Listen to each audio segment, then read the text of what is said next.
Investment risk అనేది market ఒడిదుడుకులకు లోబడి ఉంటుంది. ఇన్వెస్ట్ చేసే ముందు అందుకు సంబంధించిన వివరాలను క్షుణ్ణంగా తెలుసుకున్నాకే పెట్టుబడులు పెట్టండి. ఈ కార్యక్రమం నిపుణులు, అనుభవజ్ఞుల సూచనలు, సలహాల మేరకు మాత్రమే నడుస్తుంది. మీ పెట్టుబడులకు ఏబిఎన్ ఆంధ్రజ్యోతి ఎటువంటి బాధ్యత వహించదు.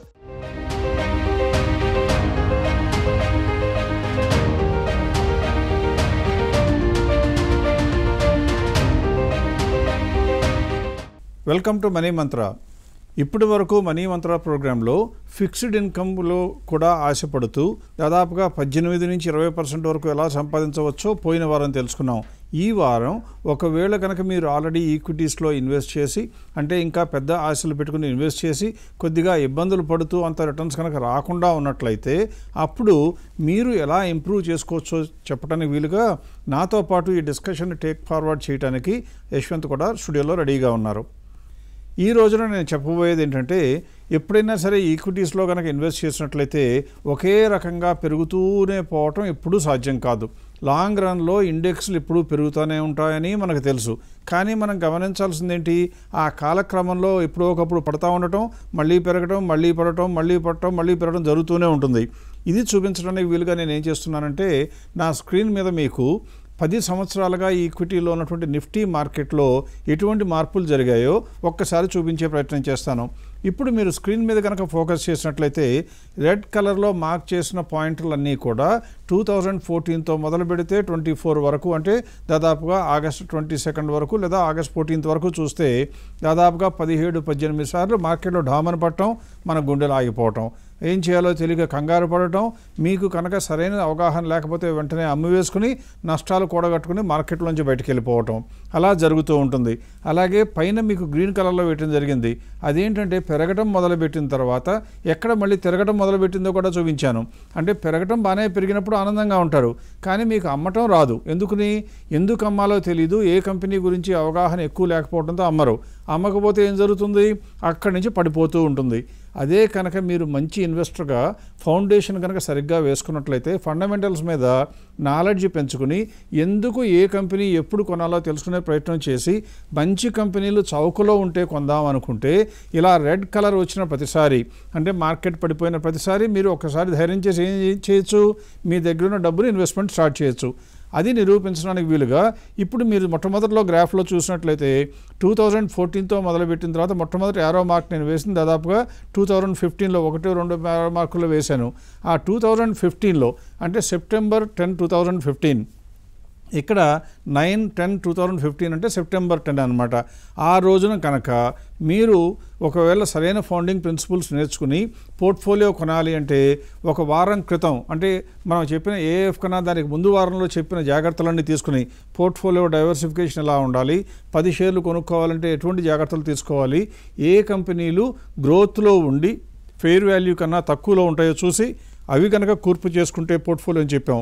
అలా కనుక పోర్ట్ఫోలియో చేసుకుని ఏం చేయాలో తెలియక ఆ మంచి కంపెనీలో కొన్నామని మీరు ఇప్పుడు దాకా చేస్తున్నటువంటి అలవాటు ప్రకారం కొని కూర్చుంటాం. అమ్మకుండా కనుక అలాగే కూర్చుంటే కూడా మీకు ఎంతవరకు లాభాలు వచ్చే చూపించే ప్రయత్నం చేస్తున్నాను. ఇక్కడ మీరు చూసినట్లయితే 10 కంపెనీలో ఒక్కొక్క దానిలో 1,20,000 చొప్పున 12 లక్షలు ఇన్వెస్ట్ చేస్తే అది 2015లో పెట్టిన అమౌంట్ ఇప్పుడు ఎంతకు వచ్చింది, 57 లక్షలుగా పెరిగింది. రైట్ హ్యాండ్ సైడ్ టాప్లో కనుక మీరు చూసినట్లయితే రెడ్ కలర్లో ఉన్నదేమో ఇండెక్స్ ఎంత పెరిగిందో కనపడుతోంది. ఇండెక్స్ అప్పటి నుంచి ఇప్పుడు వరకు చూస్తే 13.38% పెరిగితే మీ పోర్ట్ఫోలియో 17.95% పెరిగింది. అంటే మంచి పోర్ట్ఫోలియోలో ఎన్నుకుని అందులోనే ఉన్నా కూడా, యాక్చువల్గా అందులో ఉండటం మంచి పద్ధతి కాదని నాకు తెలుసు, మీకు రాబోయే రోజుల్లో చెప్తాం. కానీ ఒకవేళ గుడ్డిలో మెల్లలాగా ఎవరితోనో ఆధారం చేసుకుని ఉండే బదులుగా నేను కొనుక్కుని ఉంచుకుంటాను, నా అలవాటు మార్చుకోను అని కొద్దో గొప్ప కనుక మూర్ఖంగా మాట్లాడినా కూడా మిగతా వాళ్ళకన్నా ఎక్కువ ఛాన్స్ రావడానికి అవకాశం ఇక్కడ ఉండింది. అలాగే ఇంకొక రోజు కూడా చూశాను, అంటే 2016లో చూస్తే ఫిబ్రవరి 16 రోజున మార్కెట్ కొద్దిగా కింద పడినట్టుగా మనకు అందాక రెడ్ కలర్ ఇండికేషన్ కనపడింది. ఆ రోజున పోర్ట్ఫోలియో బిల్డ్ చేస్తుంటే కూడా అవే ఉంచుకుంటే, అంటే 8/16/2000 అంటే ఆగస్ట్ 16, 2024 వరకు ఉంచుకుంటే మన పోర్ట్ఫోలియో ఎల్లో కలర్లో చూపించినట్లుగా రైట్ హ్యాండ్ సైడ్ టాప్లో 24.15% పెరిగితే నిఫ్టీ మాత్రం కేవలం 15% పెరిగింది. అంటే ఇక్కడ కూడా ఇండెక్స్ కన్నా ఎక్కువ సంపాదించగలిగాం. ఇప్పుడు ఈ 2 రోజులే లక్కీనా అంటే, మార్కెట్ పడిన ఎప్పుడైనా సరే మీరు కనుక కొనుక్కోవడానికి ధైర్యం ఉండాలి అంటే మీకు ఈ గణాంకాలు ఉపయోగపడతాయి. ఇలాగే ఇంకొకటి డేట్ కూడా తీసుకున్నాను, అక్టోబర్ 25, 2018లో కనుక మీరు స్టార్ట్ చేస్తుండి ఇలాగే పోర్ట్ఫోలియో అన్ని పోర్ట్ఫోలియో స్టాక్ వివరాలు ఇవ్వడం అనవసరం కాబట్టి మీకు సినాప్సిస్ ఇచ్చాను ఇక్కడ. అక్టోబర్ 25, 2018లో కనుక్కుంటే మీ పోర్ట్ఫోలియో అయితే 24% పెరిగితే ఇండెక్స్ మాత్రం 15.65. ఈ 20 ఎందుకు ఇంపార్టెంట్ అంటే మీకు గుర్తుండాలి, మీ మనసులో నాటుకోవాలి. నేను కనుక నా ఇన్వెస్ట్మెంట్ మీద సంవత్సరానికి 20.21% కన్నా ఎక్కువ సంపాదిస్తే నా అమౌంట్ ఇవాళ ఉన్న ₹1,00,000 25 ఏళ్లలో ₹1,00,00,000 అవుతుంది. ఇవాళ ఉన్న 10 లక్షలు 10 కోట్లు అవుతుంది. ఒకవేళ నా దగ్గర ₹1,00,00,000 ఉంటే అది 100 కోట్లు అవుతుందని నమ్మకంగా తెలుసుకోవాలి. పైగా మీరు గమనించాలి, కొంతమంది కామెంట్లు చేస్తున్నారు, మీరు ఇన్కమ్ ట్యాక్స్ చూడలేదండి, మీ ఛార్జెస్ చూడలేదని అంటారు. మేము చెప్పినవి ఇక్కడ మీకు చూపించేవన్నీ కూడా ఇన్కమ్ ట్యాక్స్ అంతా కట్టిన తర్వాత, అలాగే వచ్చినటువంటి మీరు కట్టవలసిన ఛార్జెస్ అన్నీ కట్టిన తర్వాత, ఇండెక్స్లోనైనా క్యాపిటల్ గెయిన్స్ కట్టిన తర్వాతే, అలాగే ఈక్విటీస్లోనైనా క్యాపిటల్ గెయిన్స్ కట్టిన తర్వాతే. అంటే 20% కన్నా ఎక్కువ సంపాదించడం తేలిక. ఇప్పుడు ఇంకొక డేట్ తీసుకోవడానికి వీలుగా ఎలా మార్కెట్ ఉండిందో కూడా చూపిస్తున్నాను. ఏప్రిల్ 1, 2020 అంటే కోవిడ్ అయిపోగానే మార్కెట్ విపరీతంగా పడిపోయింది. మీరు అడుగుతారు, ఎక్కడి వరకు పడుతుందో తెలియదు కదండి, పడి ఇంకా పడిపోతుంది భయం ఉంటుంది కదా అంటారు. మీరు బాగా పడిపోయి ఎప్పుడైతే రికవరీ స్టార్ట్ అయినాకైనా కూడా మొదలు పెట్టచ్చు. పడి ఉన్నప్పుడే లోయెస్ట్ రేట్లో కొనక్కర్లా. అలా ఏప్రిల్ 1న కనుక కొంటే, ఎందుకంటే మార్చిలోనే విపరీతంగా పడిపోయింది కాబట్టి, అప్పుడు కనుక కొనుక్కుని ఉంటే అప్పుడు 8,253 ఇండెక్స్ ఉంది. అప్పటి నుంచి ఇప్పటి వరకు పోర్ట్ఫోలియో బిల్డ్ చేసినట్టయితే, అదే రోజున మనం పోర్ట్ఫోలియో బిల్డ్ చేస్తే మనకి సంవత్సరానికి 56% దాకా వచ్చింది. ఇండెక్స్ కూడా 26% వచ్చింది. ఈ ఒక్కసారి మాత్రం ఇండెక్స్ బాగా వచ్చినట్టుగా కనపడుతుంది. కానీ మనం దానికన్నా ఎంతమంది ఉన్నాం, పోర్ట్ఫోలియో బిల్డ్ చేసి కొనుక్కుని ఉంచుకుంటే కూడా 56% వచ్చింది. అలాగే ఇంకొక డేటు 22లో కనుక జూలై 6న కనుక కొన్నట్లయితే ఇండెక్స్ దాదాపుగా 17.84 చొప్పున పర్ ఇయర్ మనకిస్తే మన పోర్ట్ఫోలియో 52.66, అంటే దానికి 3 రెట్లు సంపాదించింది. అంటే మనం ఏ ఎగ్జాంపుల్లో చూసినా ఇండెక్స్ని అలవోకగా బీట్ చేయడానికి మనం చేస్తున్న పని మంచి కంపెనీలు కొనుక్కోవటం, అవే ఉంచుకోవటం. మళ్ళీ చెప్తున్నాను, కాషన్, నేను చెప్పే ఉద్దేశం ఏంటంటే కొనుక్కుని ఉంచుకోమని కాదు, ఇంకేమీ చేయకుండా కొద్దో గొప్ప మూర్ఖత్వం ఇంకా మూర్తిభవించుకున్నట్లుగా మీ మనసులో మిగిలిపోతే అప్పుడు చేయవలసిన పని అంటే కనీసం అసలు తెలియకుండా ఉండే కన్నా కొంతన్నా ఫాలో అవ్వమని చెప్పటం. నెక్స్ట్ ఇంకొకటి, ఈ సంవత్సరంలో 2014లో కాకుండా 22 చూసాం కదండి, ఇంకేదైనా డేట్ చూద్దామని చూస్తే 23లో మార్చ్ 23, 2023 కూడా మార్కెట్ పడిపోయింది. మీకు గ్రాఫ్లో చూస్తే కిందకి పడిపోయినట్టుగా కనబడుతుంది. అప్పుడు ఇండెక్స్ ఎంత ఉంది, 17,076.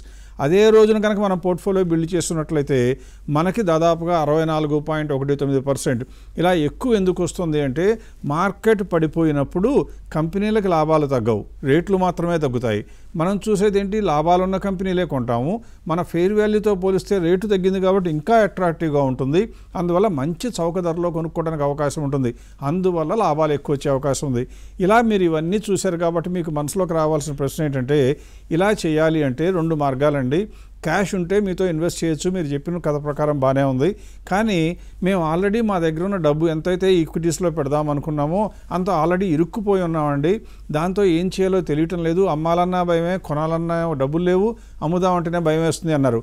ఈ రోజున ప్రధాన అంశంగా యశ్వంత్ నేను రిక్వెస్ట్ చేసేది ఏంటంటే, అటువంటి వారికి అంటే ఎవరైతే ఆల్రెడీ ఇన్వెస్ట్ చేసి ఉంటారో వారు ఎంత జాగ్రత్త తీసుకోవాలి, ఎలా వాళ్ళ యొక్క స్టాక్స్ గురించి అనాలిసిస్ పొందాలి, అది ఎవరు ఇస్తారు, ఇవ్వటానికి ఎలా మార్గం ఉంటుంది, ఒకవేళ దానికి కూడా ఏదన్నా ధరలు విధిస్తారా అని కనుక్కుంటే వాటన్నిటికీ కూడా మేము కొద్దో గొప్ప సోషల్ సర్వీస్ లాగా ఎక్కువ మంది ఇన్వెస్టర్లకి, ఎంతమంది ఇన్వెస్టర్లు అయినా కూడా మీరు కనుక ట్రాన్స్పరెంట్గా ఉండి మీ పోర్ట్ఫోలియోని షేర్ చేసుకుంటే మీ పోర్ట్ఫోలియో మీద సమగ్రమైన అనాలిసిస్ ఇవ్వడానికి తయారుగా ఉంటామని చెప్పడం ఈ యొక్క ప్రోగ్రాం యొక్క ఉద్దేశం.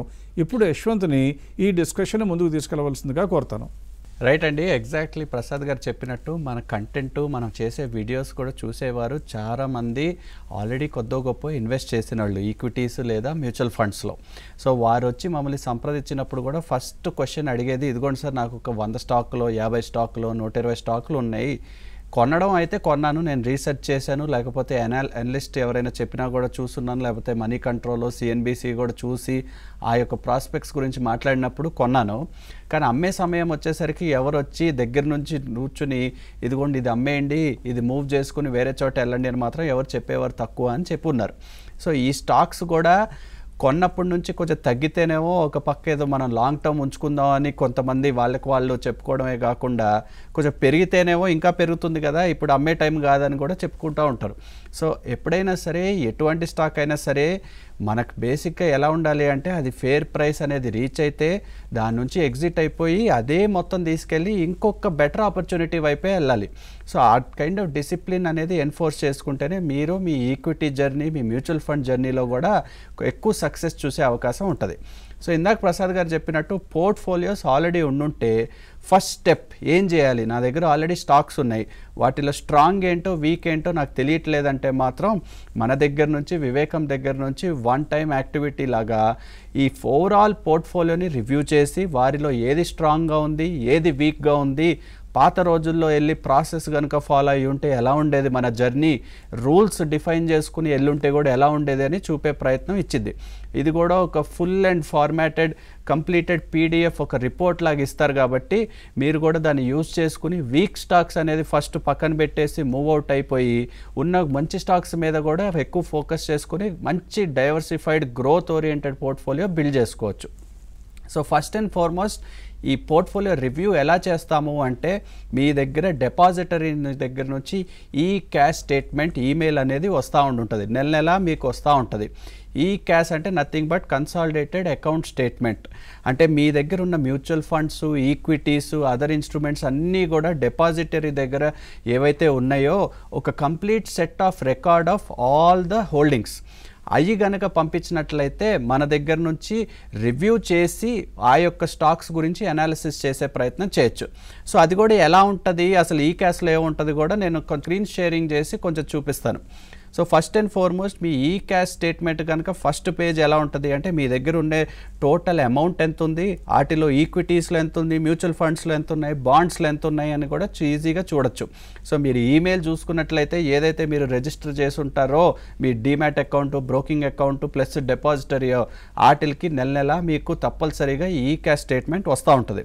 సో ఈ ఎగ్జాంపుల్లో ఈ మనిషికి అరౌండ్ 54,28,000 మొత్తం హోల్డింగ్స్ ఉంటే అరౌండ్ ఈక్విటీస్లో 49 lakhs ఉన్నట్టు, మ్యూచువల్ ఫండ్ ఫోలియోస్లోనేమో 4 lakhs ఉన్నట్టుగా తెలుస్తుంది.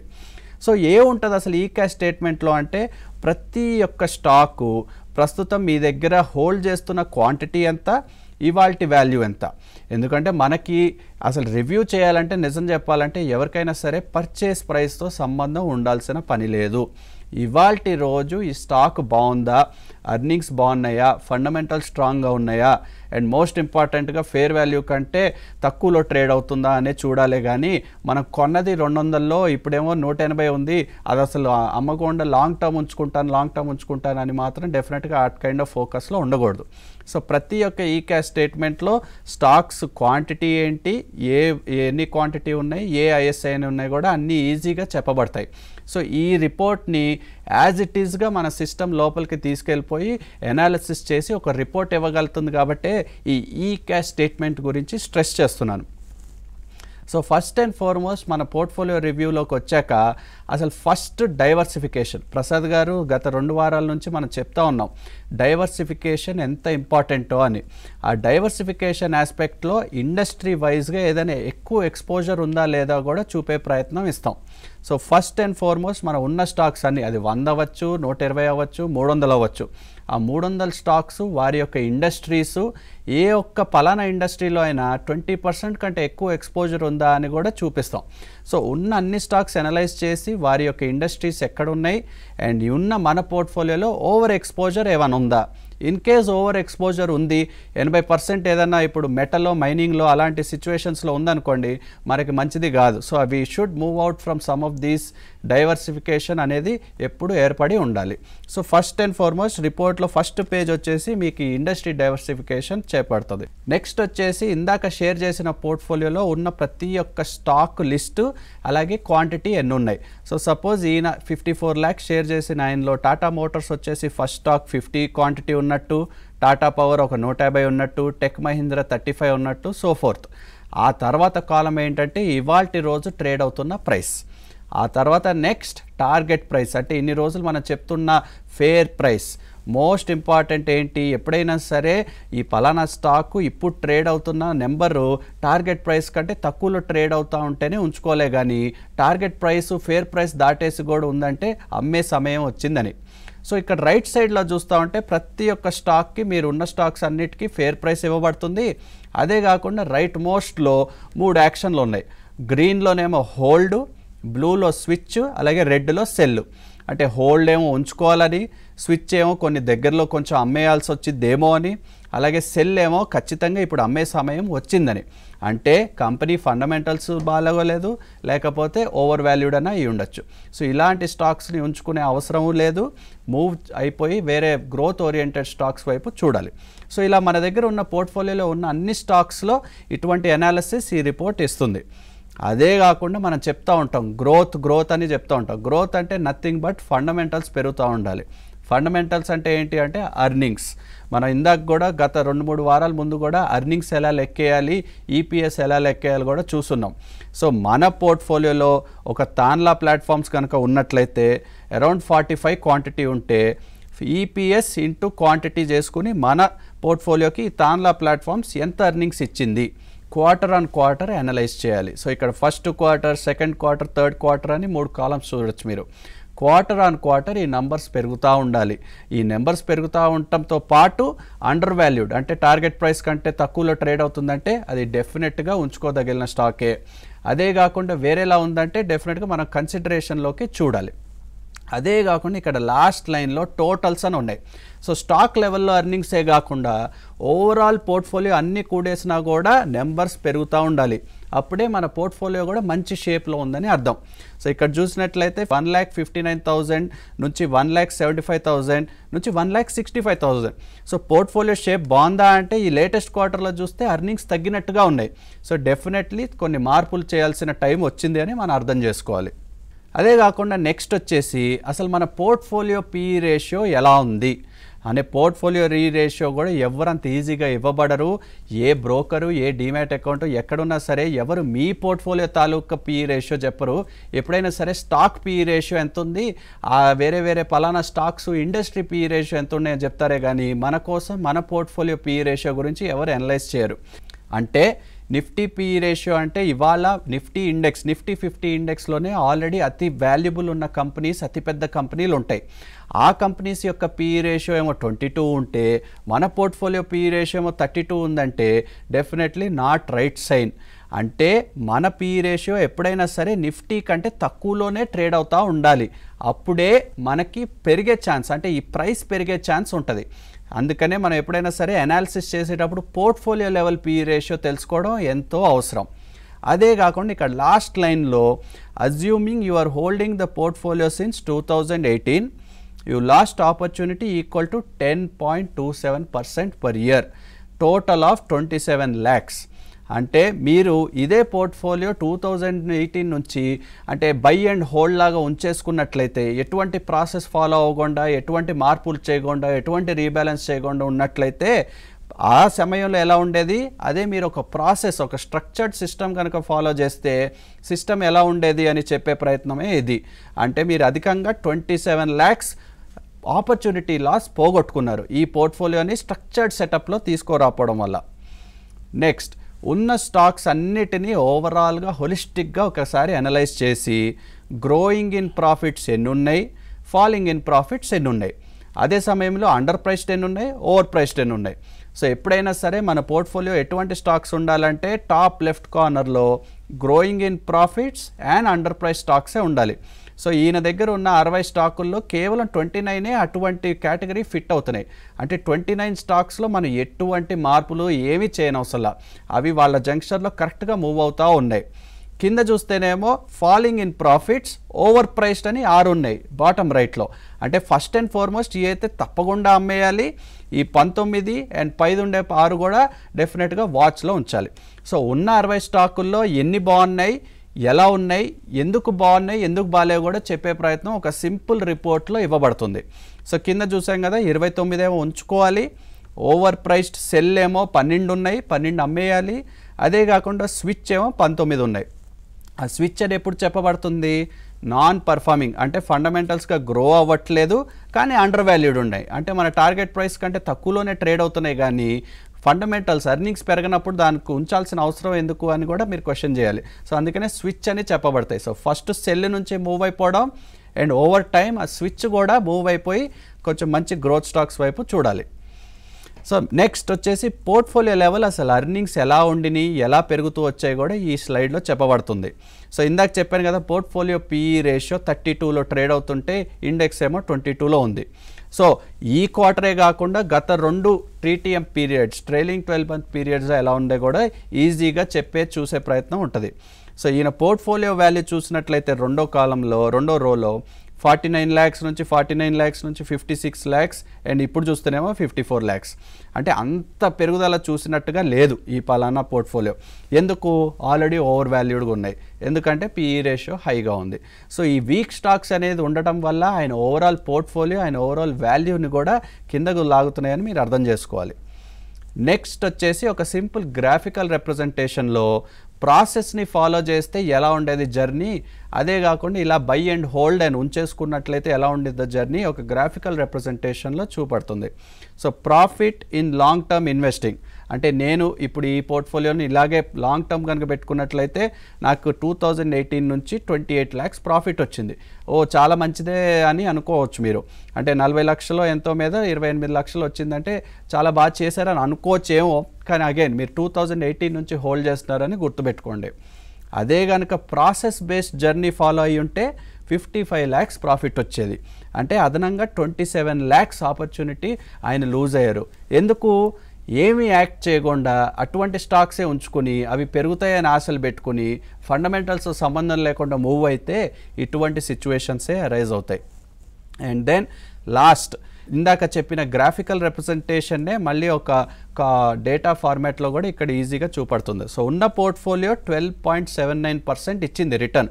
ఇక్కడ చూసారంటే యువర్ పోర్ట్ఫోలియో 23 lakhsలో మొదలుపెట్టింది, 3,27,000 ఏమో ఎడిషనల్ ఇన్వెస్ట్మెంట్ అన్నాం. ఎడిషనల్ ఇన్వెస్ట్మెంట్ అంటే ఏం లేదండి, కొన్ని స్టాక్స్ 2018లో ఉండకపోవచ్చు, అవి 2019 2020లోనే IPO అవ్వచ్చు. సో ఆ సమయంలో కూడా వారు దాంట్లో ఇన్వెస్ట్ చేస్తున్నారు కాబట్టి అడిషనల్ ఇన్వెస్ట్మెంట్ లాగా ట్రీట్ చేస్తాం. సో 23 lakhs ఇవాల్టి రోజేమో 55 lakhs. ఎంత పెరిగింది, ఎంత అయింది అని చూస్తేనేమో 12.79%. అదే ఒక ప్రాసెస్ని కనుక ఫాలో చేస్తుంటే 23 lakhsకి అదనంగా 55 lakhs ప్రాఫిట్ వచ్చేది. అంటే 23% రిటర్న్ వచ్చేది జస్ట్ బై ఫాలోయింగ్ రూల్స్. ఆ రూల్స్కి ఎంత కట్టబడి ఉండి ఎంత స్ట్రక్చర్డ్ సెటప్, ఎంత డిసిప్లిన్గా ఫాలో చేస్తేనే మనకు రిటర్న్స్ వస్తాయి. కానీ ఏదో కంపెనీ కొనేసి అదేదో పెరిగిద్దని ఆశల కోసం without any basis, without any facts ఎప్పుడు పెట్టుకోకూడదు మనం. అండ్ లాస్ట్, అసలు ఇటువంటి రిపోర్ట్ నాకు కొద్ది గొప్ప యూస్ఫుల్గానే అనిపిస్తుందండి. ఎలా అవైల్ చేయాలని కూడా మీరు అడిగితే ఈ క్యాష్ స్టేట్మెంట్ని holdings@vivekam.co.inకి పంపించినట్లయితే డెడికేటెడ్గా ఇటువంటి కైండ్ ఆఫ్ రిపోర్ట్స్ ఇవ్వడానికి కొంతమందిని అసైన్ చేశాం కాబట్టి టైమ్లీ మీకు కూడా రెస్పాన్స్ వచ్చేయడం, మీకు రిపోర్ట్ వచ్చేయడం, తద్వారా మీరు కూడా కరెక్టివ్ యాక్షన్స్ తీసుకునే సమయం ఉంటుంది. ఇటువంటి కన్సాలిడేటెడ్ వన్ టైం రిపోర్ట్ ఫ్రీగానే చేస్తాం, నాట్ బికాస్ ఆఫ్ ఎటువంటి స్వార్థమేం లేదు. ఈ కైండ్ ఆఫ్ ఫెసిలిటీ తీసుకుని ఫస్ట్ ఆ వీక్ స్టాక్స్ అండ్ అవసరం లేని స్టాక్స్ని తొలగించేసి మీ పోర్ట్ఫోలియో హెల్త్ని పెంచుకోండి. ఎందుకంటే చాలామంది ఇన్వెస్టర్స్లో చూస్తూ ఉన్నాం very very weak stocks, very poor stocks, అంటే ఫండమెంటల్స్కి సంబంధం లేకుండా చాలా ఓవర్ వాల్యూడ్ ఉన్న స్టాక్స్ చాలామంది ఉన్నారు. సో ఆ కైండ్ ఆఫ్ జంక్షన్లో మన వ్యూవర్స్, మన మనీ మంత్ర వ్యూవర్స్ అసలే ఉండకూడదు. కాబట్టి ఈ కైండ్ ఆఫ్ సర్వీస్ వాడుకుని ఆ రిపోర్ట్ తీసుకుని దాని తర్వాత నిర్ణయాలు తీసుకోండి. So with that is what we do in holdings. ఈ సర్వీస్ గురించి ఇంకొన్ని విషయాలు చెప్పమని ప్రసాద్ గారిని అడుగుతాను. లేదు యశ్వంత్, దాదాపుగా అందులో చెప్పవలసిన అన్ని విషయాలు సమగ్రంగా నువ్వు చర్చించావు కాబట్టి రిపోర్ట్ గురించి చెప్పక్కర్లేదు. కానీ మీరు గమనించాల్సింది ఏంటంటే మాకున్న వేల మంది క్లయింట్లు ఎందుకు వచ్చారు అని కనుక తెలుగు వారిలో ఆలోచిస్తే అందులో ఇప్పటికే దాదాపుగా 21,000 మంది క్లయింట్లు తమ పోర్ట్ఫోలియోలు మాతో షేర్ చేసుకోవటం, అందులో వీక్ స్పాట్స్ మేము చూపించిన తర్వాత వాళ్ళకు కూడా నమ్మకం కుదరడంతో అమ్ముకోవటం, అమ్ముకున్న కంపెనీలని మంచి కొనుక్కోవడంతో వారి పోర్ట్ఫోలియోలు మంచి హెల్త్లో వెళ్తున్నాయి. ఒకటే గుర్తుంచుకోండి, పోర్ట్ఫోలియోలో లాభం రావాలంటే పోర్ట్ఫోలియోలో మీరు హోల్డ్ చేస్తున్న స్టాక్స్కి లాభాలు వస్తూ ఉండాలి వాళ్ళ బిజినెస్లో, అప్పుడు లాభాలు ఆటోమేటిక్గా వస్తాయి. మనం అందరం కలిపి చేయగలిగింది అది మాత్రమే, రేట్లు పెంచడం మనం చేయలేం.